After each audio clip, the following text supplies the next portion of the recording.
Welcome back. आप देख रहे हैं ब्रांड बाजार।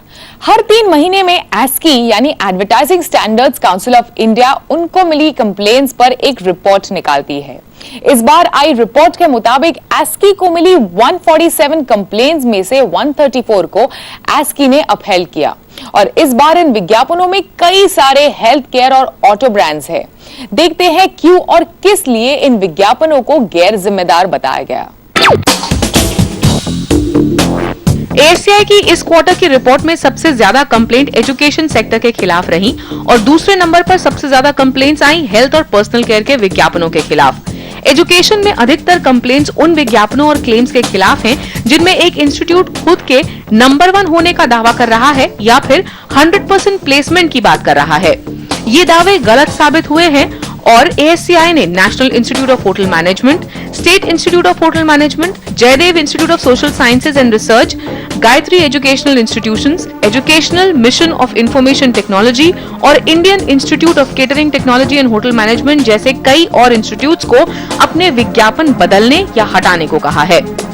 दूसरा सेक्टर जिसमें कंप्लेंट्स का नंबर सबसे ज्यादा है वो है हेल्थ केयर। इसमें फाइजर, बतराज, होम्योपैथी, मैरिको जैसे ब्रांड्स के खिलाफ कंप्लेंट्स हैं जिन्हें ASCI ने अपहेल्ड किया है। जैसे लॉरियल के एक ब्रांड गार्नियर के विज्ञापन में ब्रांड दावा कर रहा है कि गार्नियर कलर बालों को 8 हफ्तों का पोषण देता है और ये दावा गलत साबित हुआ है। ब्रांड ने इस दावे के सपोर्ट पे भी कोई तथ्य नहीं पेश किए हैं, इसलिए ASCI से नोटिस मिलते ही कंपनी ने इस विज्ञापन में बदलाव किए। वहीं हिंदुस्तान यूनिलीवर का प्योरेट वाटर प्यूरिफायर का विज्ञापन कहता है कि जो लोग प्योरेट नहीं इस्तेमाल कर रहे वो साफ पानी पीने की 5 गुना कीमत चुका रहे हैं। ASCI का कहना है कि इस तरह का विज्ञापन अनफेयर है दूसरे पैकेज ड्रिंकिंग वाटर ब्रांड्स के लिए। इसके अलावा काउंसिल ने 3 बड़े ऑटो मेकर्स को भी अपने विज्ञापन और अपनी साइट पर किए गए दावों में बदलाव करने को कहा। हुंडई ने ASCI के वायलेशन किया अपनी वेबसाइट और ब्रोशर में ये कहकर कि वो एयरबैग्स और ABS बतौर एक स्टैंडर्ड फीचर दे रहे हैं, जबकि ये सुविधाएं सिर्फ उनके एक वेरिएंट पर उपलब्ध हैं। 2 व्हीलर मैन्युफैक्चरर हीरो मोटोकॉर्प के हीरो एक्सट्रीम के विज्ञापन में एक लड़के को गैर जिम्मेदाराना अंदाज में बाइक चलाते हुए दिखाया गया है। ये ASCI के कोड के खिलाफ है जिसमें कहा गया है कि किसी भी विज्ञापन में इस तरह की डेंजरस प्रैक्टिस को नहीं दिखाना चाहिए क्योंकि ये सेफ्टी और नेग्लिजेंस को बढ़ावा देती है। TVS मोटर के विज्ञापन में जिसमें एक्टर सड़क के बीचों बीच गाड़ी रोक देता है लिफ्ट देने के लिए, इस विज्ञापन को भी ब्रांड से वापस लेने को कहा गया क्योंकि ये अनसेफ प्रैक्टिसेस को प्रमोट करता है। ASCI के मुताबिक पिछले अपहेल्ड की गई कंप्लेंट्स पर उन्हें ब्रांड से 90% पॉजिटिव रिस्पांस मिला और अधिकतर ब्रांड्स ने अपने आपत्तिजनक विज्ञापनों को या तो बदल दिया या वापस लिया। अब सवाल ये है कि इतनी बड़ी बड़ी कंपनियां इस तरह की गैर जिम्मेदार बातें कैसे अपने कैंपेन में जाने देती हैं। बिजनेस का भी एक तरह से ये टेंडेंसी है कि जो अच्छी बातें करना और अच्छी काम करना ये शायद दोनों रिलेटेड ना हो। अच्छी बातें करने में कोई खर्चा नहीं लगता, वो सोशल रिस्पॉन्सिबिलिटी की बातें करना सबको सही लगता है, सबको अच्छा लगता है। उस पर ऐड बनाना भी लोगों को अच्छा पसंद आता है, आसान है वो करना।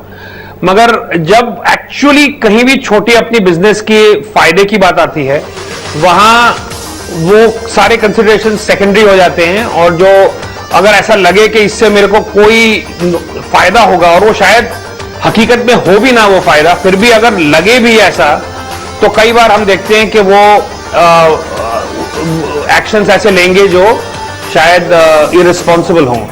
तो ये इसमें अगर आप देखें तो कुछ इंप्रूवमेंट आई है। अगर आप पिछले कुछ सालों में देखें तो एक तरह की खुद की एक जवाबदारी का एहसास मेरे ख्याल से बढ़ा है, मगर फिर भी अभी सिचुएशन जब तक बिजनेस इंटरेस्ट इन्वॉल्व ना हो तब तक सोशल रिस्पॉन्सिबिलिटी ठीक है।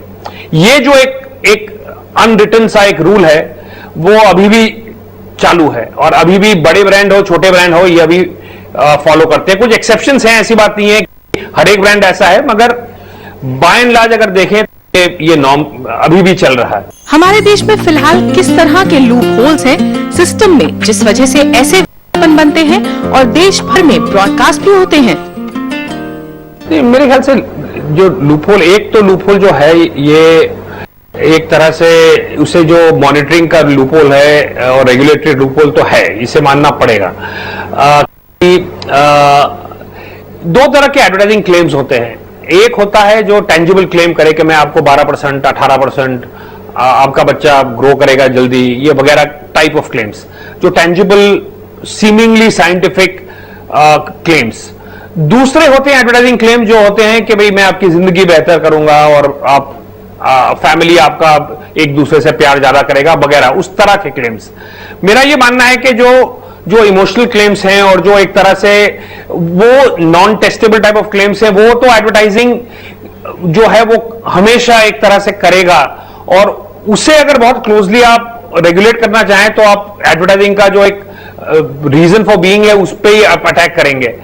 तो मगर जहां बात आती है एक आप सपोजिटली साइंटिफिक क्लेम करने की कि मैं फला चीज आपके लिए बेहतर करता हूं और उसका ये प्रूफ है, और वहां अगर आप देखें कि भाई आपने 25 लोगों में एक सर्वे किया और उसके मुताबिक आपने कहा कि भाई my toothpaste is 11% whiter teeth than yours, तो उसकी अभी कोई टेस्टेबल या ऐसी कोई वो नहीं है जिसे आपको ये साबित करना पड़े, कोई लाइसेंस अथॉरिटी हो जो आपको ये अलाउ करे कि ये आप क्लेम कर सके। सर्टिफिकेशन इस चीज में है नहीं अभी। तो मेरा ये मानना है कि जब तक ये सर्टिफिकेशन ना हो और जब तक इस तरह के टेंजिबल सूडो क्लेम्स पे आप पाबंदी ना लगाएं, कोई तरह का कंट्रोल ना लगाएं, तब तक आप ये तो बिल्कुल आप कंज्यूमर को उल्लू बना रहे हैं। तो किस तरह के रेगुलेशंस होने चाहिए जिससे कंज्यूमर को उल्लू बनाने का काम ये ब्रांड्स ना कर पाएं? इंडिया में डर इसी बात का लगता है कि जब आप रेगुलेशन करें तो वो ब्यूरोक्रेटिक हो जाता है, उसमें वो अपनी एक तरह से डिस्टॉर्शंस आ जाती हैं, इसलिए रेगुलेशन से सब डरते हैं। मगर जैसे सोसाइटी मैच्योर करे, इंस्टीट्यूशंस मैच्योर करे, इस तरफ हमें मूव करना चाहिए। जब तक कोई स्टैंडर्ड आप इसमें, और जब तक in a larger sense punitive action ना हो अगेंस्ट मिसरिप्रेजेंटेशन, तब तक आप इन चीजों को कंट्रोल करना बहुत मुश्किल है, क्योंकि आप एडवर्टाइजिंग करेंगे, आपके रिलीज होने के बाद ही आप कोई एक्शन ले पाएंगे। तब तक वो एडवर्टाइजिंग बन गई, उसे फिर थोड़ा मॉडिफाई करके आप फिर से चला सकते हैं, फिर से 3 महीना लगेगा उसे रोकने में। तो ये इस तरह का जो, जब आपका इरादा सही ना हो तो फिर कुछ करना बहुत मुश्किल हो जाता है इफेक्टिवली, क्योंकि you can always stay ahead of whatever regulatory framework exists today। तो मेरे ख्याल से यहां अगर एक प्यूनिटिव एक्शन, मगर ये प्यूनिटिव एक्शन का भी यही है कि वो बहुत सेंसिबली करना चाहिए, क्योंकि वरना उसका भी एक बैकलैश, आप पूरी तरह से अगर एडवर्टाइजिंग कहें कि हर एक एडवर्टाइजिंग को पहले एक प्री सेंसरशिप से पास करना पड़ेगा तो वो बिल्कुल एक इंडस्ट्री ठप हो जाएगी। तो ये इसका जो सोल्यूशन है वो थोड़ा रिस्ट्रेंट सोल्यूशन चाहिए, मगर some punitive element to the action that today ASCI takes, वो मेरे ख्याल से इज नेसेसरी। ब्रांड बाजार में अभी वक्त है एक ब्रेक का। आगे देखेंगे कैसे मॉल्स जुटे हैं अपने मॉल में फुटफॉल जुटाने की जद्दोजहद में।